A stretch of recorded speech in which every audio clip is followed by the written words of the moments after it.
എല്ലാവർക്കും നമസ്കാരം. ഞാൻ വർക്കലയിൽ നിന്ന് വരുന്നു. എൻ്റെ മോനും അനിയത്തിയാണ് കൂടെ വന്നത്. ഇത് ഇന്നത്തെ ഞാൻ ഒരുപാട് ടൂറിൽ സ്കൂളിൽ നിന്നൊക്കെ പോയിട്ടുണ്ട്. അതുകൊണ്ട് തന്നെ ഡാൻസൊക്കെ എന്ന് പറഞ്ഞ പിള്ളേരോട് ശരിക്കും കളിച്ചിട്ടുമുണ്ട്. അതുകൊണ്ട് ഇവിടെ ഈ പാട്ടൊക്കെ കേട്ടപ്പോൾ ഇത്രയും പ്രായമായെങ്കിലും എനിക്കും കളിക്കാനൊക്കെ തോന്നി. ഒക്കുന്നതൊക്കെ കളിക്കുകയും ചെയ്തു. ഭയങ്കര സന്തോഷമുണ്ട്. കാരണം എന്താണെന്ന് വെച്ചാൽ ഇത്രയും നല്ലൊരു യാത്ര ഈ വയസ്സുകാലത്ത് കിട്ടുമെന്ന് വിചാരിച്ചല്ല. ഓരോ ഇതിൻ്റെ പിന്നിൽ പ്രവർത്തിച്ച ഇവരെയാണ് ഒരുപാട്. സാധാരണ നമ്മൾ കേട്ടിട്ടുണ്ട് KSRTC ഒക്കെ എപ്പോഴും നഷ്ടത്തിലാണെന്ന്. ഗവൺമെൻറ് ഏത് തുടങ്ങിയാലും നഷ്ടമെന്ന് പറയുന്നുണ്ട്.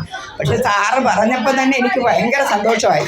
ഇങ്ങനെ ഒരു സംരംഭം എങ്കിലും ഗവൺമെൻറ്റിന് ലാഭം ഉണ്ടാക്കി കൊടുക്കാൻ കഴിഞ്ഞത്. ഇങ്ങനെയുള്ള ഉദ്യോഗസ്ഥരുണ്ടെങ്കിൽ തീർച്ചയായിട്ടും ഒരിക്കലും നഷ്ടമൊന്നും ഒന്നിലും ഉണ്ടാവാൻ പോണില്ല.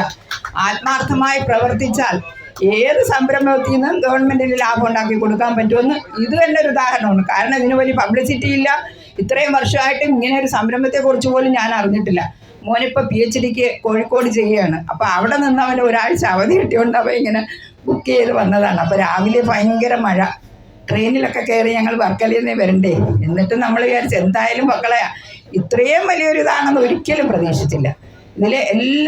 ഇതിൽ പ്രവർത്തിച്ചവർ, ഇവരുടെ ഉദ്യോഗസ്ഥർ, അവർക്കാണ് ഏറ്റവും കൂടുതൽ താങ്ക്സ് പറയുന്നത്. എന്തെന്ന് വെച്ചാൽ സാധാരണ ഗവൺമെൻറ് സർവീസിലായാലും അവർക്ക് ജോലി കിട്ടിക്കഴിഞ്ഞാൽ പിന്നെ അവരെന്തരായിക്കോട്ടും ആരെന്തരായിക്കോട്ടുള്ള രീതിയിലുള്ള പ്രവർത്തനമാണ് നമ്മൾ ഭൂരിഭാഗം കാണുന്നത്. അധ്യാപകരങ്ങനെ ഇല്ല കേട്ടോ. പിള്ളേരല്ലെങ്കിൽ നമ്മൾ പ്രശ്നമാക്കും. അധ്യാപകർക്ക് ഉഴപ്പം എന്തായാലും പറ്റത്തില്ല. അപ്പം അതിൻ്റെ ഇവരിങ്ങനെയുള്ള ഉദ്യോഗസ്ഥരുണ്ടെങ്കിൽ ഏതൊരു സംഭവം വിജയിപ്പിക്കാൻ കഴിയും.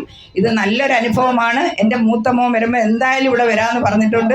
അവൻ വരുമ്പോഴും ഞങ്ങൾ വരും. പക്ഷേ ഇത് വേറൊരു കാര്യമെന്ന് പറഞ്ഞാൽ ഇതിൽ ഇയാൾ പറഞ്ഞതുപോലെ വളരെ ചിലവ് കുറഞ്ഞ രീതിയിൽ ബോട്ടെന്നൊക്കെ പറയുമ്പോൾ നമ്മൾ വിചാരിക്കുന്ന ഹൗസ് ബോട്ടിലൊക്കെ 10,000-10,000 രൂപയൊക്കെ അടച്ചു വേണം വരാനെന്നായിരുന്നു എൻ്റെ മനസ്സിൽ.